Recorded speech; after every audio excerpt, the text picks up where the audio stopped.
My channel beauty by Sharmistha. যে খুবই একটা স্পেশাল ভিডিও নিয়েছিল, একটা মরসুমের মেকআপ ভিডিও নিয়ে চলে এসেছি। বলতে অনেকেই আছে যে বর্ষাকালে মেকআপটা ঠিকঠাক করে উঠতে পারছে না, মেকআপটা হয়তো গলে যাচ্ছে না, বৃষ্টি হওয়ার কারণে কেকি হয়ে যাচ্ছে বা ফেটে যাচ্ছে, একটা ফাইন লাইন্স পড়ে যাচ্ছে। সেই সব যদি তোমাদের প্রবলেম হয়ে গিয়ে থাকে আর তোমরা যদি খুবই বিগিনার্স হয়ে থাকো, তাহলে আজকের ভিডিওটা তোমাদের জন্য খুবই হেল্পফুল হবে। তো ভিডিওটাকে স্কিপ করো না, কারণ এখন বর্ষাকাল প্রায় চলছে। তো এই সময়টাই কিন্তু যদি তোমরা মেকআপ করতে যাও, তখনই কিন্তু মেকআপটা ফেকে যায় বা খুব কালো হয়ে গিয়ে থাকে। তো এইগুলো থেকে তোমরা কি করে রিকভার হয়ে এরকম টাইপের গ্লোয়িং একটা মেকআপ করবে ডেইলি বেসিসে, সেটাই আজকে তোমাদের সাথে শেয়ার করলাম। তো প্লিজ সম্পূর্ণ ভিডিওটা দেখতে থেকো, আমার সাথে থেকো, আমার পাশে থেকো, ভিডিওটাতে একটা লাইক করে দিও। আর ডেফিনেটলি কিন্তু কমেন্টে জানাতে একদমই ভুলবে না যে এই মেকআপ লুকটা তোমাদের কেমন লাগছে, আর তোমরা কি মেকআপ লুকের ভিডিও দেখতে চাইছো সেটাও ডেফিনেটলি আমাকে কমেন্টে জানাবে। আমি সেই ভিডিওগুলো আনবো এবং তোমাদের নামগুলোও কিন্তু আমি শাউট আউট দেবো। তো চলো বেশি বকবক না করে ভিডিওটা স্টার্ট করা যায়। মেকআপ শুরু হওয়ার আগে আমি সবাইকে বলে নিতে চাইছি যে বর্ষাকালে মেকআপ করার জন্য সবার আগে কিন্তু স্কিন কেয়ারটা করে নেওয়া দরকার। তো ফার্স্টে আমি নিয়ে নিচ্ছি হলো সাউমিজের একটা vitamin C serum. Skin care যদি ভালোভাবে না করো তাহলে কিন্তু বেসটা কিন্তু ফেটে যেতে পারে। তো সেই কারণে কিন্তু আমি ভালো করে স্কিন কেয়ারের জন্য আমি ফার্স্টে নিয়ে নিলাম কিন্তু একটা ভিটামিন সি সিরাম। তোমাদেরকে যদি অন্য কোনো সিরাম থাকে সেটা নিয়ে নেবে। এরপরে আমি কিন্তু নিয়ে নিয়েছি ময়শ্চারাইজারের জন্য একটা অ্যালোভেরা জেল। তোমরা যদি অন্য কোনো ময়শ্চারাইজার ইউজ করে থাকো তাহলে কিন্তু ডেফিনেটলি সেটা ইউজ করো। ময়শ্চারাইজারটা কিন্তু ইউজ করা খুবই দরকার, যাতে তোমাদের বেসটা, যে মেকআপের বেসটা হবে, সেটা যেন একদম সম্পূর্ণরূপে গ্লোয়িং হয়। তো আমি অ্যালোভেরা জেলটা ভালো করে কিন্তু আমার স্কিনের উপর অ্যাপ্লাই করে নিচ্ছি। আর ভিটামিন সি সিরামটা অ্যাপ্লাই করার 2-3 মিনিট পরে কিন্তু আমি অ্যালোভেরা জেলটা ইউজ করছি। এই মেকআপের কিছু ইউজ করো আর না করো, কিন্তু এই বর্ষাকালে প্রাইমারটা ইউজ করতে হবেই। এরপরে আমি নিয়ে নিচ্ছি মার্সের একটা লিপ বাম, আমার লিপটাকে যাতে ময়শ্চারাইজিং রাখে সেই কারণে। এরপরে আমি নিয়ে নিচ্ছি কিন্তু পন্সের একটা বিবি ক্রিম। তোমরা চাইলে যে কোনো টাইপের সিসি ক্রিমও নিতে পারো, যেহেতু আমার কাছে টপ কভারেজের কোনো প্রয়োজন ছিল না, আমার হালকা কভারেজ হলেই মেকআপটা ভালোভাবে বসে যেত। এছাড়া যদি তোমাদের স্কিনে ডার্ক স্পটের প্রবলেম থাকে, তার একটা কমলা কালারের কনসিলার অ্যাপ্লাই করার পরে কিন্তু সিসি ক্রিম বা বিবি ক্রিমটা তোমরা অ্যাপ্লাই করতে পারো। এরপরে কিন্তু আমি নিয়ে নিয়েছি একটা বিউটি ব্লেন্ডার। বিউটি ব্লেন্ডারটা কিন্তু একটুখানি জলের মধ্যে ভিজিয়ে ড্যাপ করে নিয়েছি, এতে কিন্তু বিউটি ব্লেন্ডারটা একটুখানি বেশি ফুলে গেছে এবং কিন্তু বিউটি ব্লেন্ডারটা যেহেতু হালকা হয়ে গেছে, তোমার ব্লেন্ডিং করতেও সুবিধা হচ্ছে। তো ভালো করে যে কোনো মেকআপেরই কিন্তু ব্লেন্ডিংটা খুব ভালো দরকার, যত ভালো ব্লেন্ডিং হবে তত কিন্তু মেকআপের বেশ গ্লোয়িং হবে। এরপরে আমি নিয়ে নিচ্ছি মার্সের একটা হাইলাইটার প্যালেট। এখান থেকে আমি অ্যাপ্লাই করে নিচ্ছি ব্লাশারের জন্য আমি একটা পিঙ্ক কালারের শেড নিয়েছি। যেহেতু আমি মেকআপটা মর্নিংয়ে করছি সেই কারণে কিন্তু আমি ফেসটাকে কন্ট্রোলিং করছি না, স্কিপ করছি। আমি ব্লাশারটা ভালোভাবে অ্যাপ্লাই করে নিচ্ছি আমার নাকের ওপর এবং গালের ওপর। এরপরে নিয়ে নিচ্ছি একটা ব্লু হেভেনের কম্প্যাক্ট পাউডার। মেকআপটাকে সেট করার জন্য আমি চোখের নিচে অ্যাপ্লাই করে নিচ্ছি, চোখের উপরে অ্যাপ্লাই করে নিচ্ছি। যেহেতু আমি একটা হালকা আই মেকআপ করবো সেই কারণে আমার টি জোনে ফোকাস করে কিন্তু আমি কম্প্যাক্ট পাউডারটা ইউজ করলাম। তোমরা যদি ভালো করে দেখো তাহলে বুঝতে পারবে।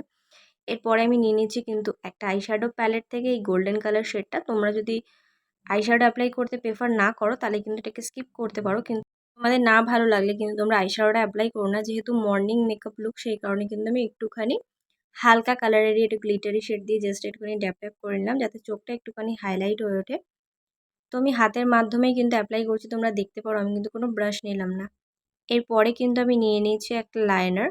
আমি একটা কিন্তু রিং আইলাইনার ড্র করব, একদম প্রপারলি একটা রিং আইলাইনার ড্র করব। যারা রিং আইলাইনার ড্র করতে পারো না তারা চেষ্টা করবে এই চোখের নিচ থেকে একটা লাইন ড্র করে তারপরে আস্তে আস্তে লাইনটাকে বাড়ানোর, তাহলেই কিন্তু প্রপারলি একটা আইলাইনার হয়ে যাবে। এরপরে আমি একটুখানি ক্যামেরাটাকে সামনে করে নিয়েছি, যেহেতু আমি এই জায়গাটা তোমাদেরকে ভালোভাবে বোঝাতে চাইছি। কাজলের জন্য আমি নিয়ে নিয়েছি কিন্তু লোটাসের একটা কাজল। কাজলটা তোমরা দেখতে পারো আমি একদম কোণা থেকে একটুখানি সামনের দিকে এগিয়েছি, আর ওই জায়গাটাকে কিন্তু একটুখানি ব্লেন্ড আপ করে দিচ্ছি, মানে একটু স্মোকি টাইপ করে দিচ্ছি। তাহলে কি বলো তো, চোখটা খুব বেশি শার্প দেখে এবং আই মেকআপটাও দারুণ লাগবে। সেই কারণে এটা একটুখানি কাছে নিয়ে আসার কারণ, তোমরা একটু ভালোভাবে বুঝতে পারবে সেই কারণে। এরপরে আমি নিয়ে নিচ্ছি কিন্তু আই কালার। এরপরে আমি অ্যাপ্লাই করে নিচ্ছি মার্সের একটা মাস্কারা।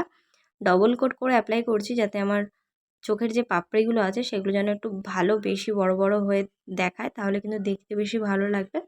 এরপরে আমি নিয়ে নিয়েছি কাটের একটা হলো ব্রাউন কালারের যে লাইনার, এটার সাহায্যে কিন্তু আমার আইব্রোটাকে একটু ফিল করে নিচ্ছি। জাস্ট একটু হালকা হাতে ফিল করছি, একটু ডিপভাবে ফিল করছি না। তোমরা বিফোর অ্যান্ড আফটারটা দেখে বুঝতে পারবে, একদম একটু হালকা হাতে ফিল করে নিলাম। এরপর আমি মার্সের ওই প্যালেটটাই নিয়ে নিয়েছি। এই প্যালেটটা থেকে আমি একটা পিঙ্ক কালারের একটা হাইলাইটার নিয়েছি, আমার চিক্সে অ্যাপ্লাই করব এবং আমার নাকের ওপরেও অ্যাপ্লাই করব।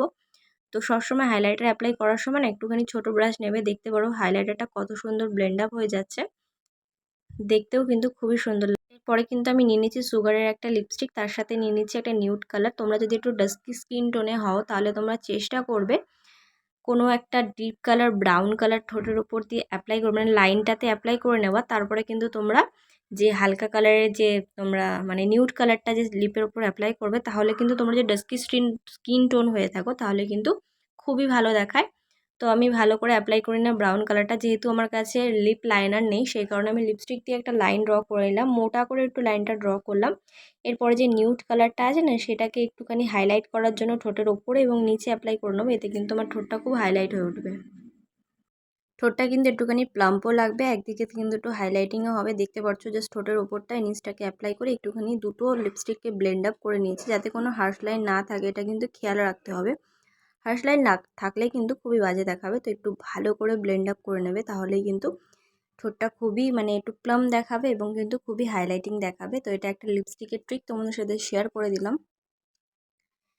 এরপরে আমি নিয়ে নিচ্ছি কিন্তু মেকআপ ফিক্সার। মেকআপ ফিক্সারটা যেমন দরকার তেমনই কিন্তু ফেসে প্রাইমারটাও খুবই দরকার এই বর্ষাকালে মেকওভারটা করার জন্য। তো এটা ছিল আমার ফাইনাল মেকআপ লুক। তোমরা কিন্তু বর্ষাকালে এরকম মেকআপ লুক করতে পারো। তোমাদের ফেসটা যদি গ্লোয়িং না বসে, তাছাড়া যদি তোমাদের ফেসটা কেকি হয়ে যায়, সেই কারণে কিন্তু এই ট্রিকগুলো তোমরা ফলো করতে পারো।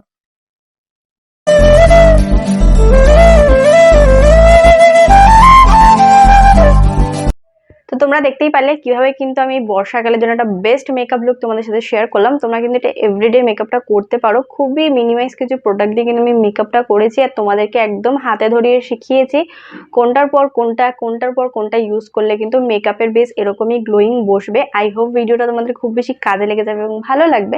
যদি ভিডিওটা তোমাদের কোথাও ভালো লেগে থাকে তো please like share and subscribe to my channel. Subscribe করার ছোট সা বেল বাটন আছে না, ওটাকে হিট করে দিও, যাতে আমি কোনো নতুন ভিডিও দিলে সবার আগে নোটিফিকেশন তোমার কাছে আসে। আর please subscribe to my channel. Thank you.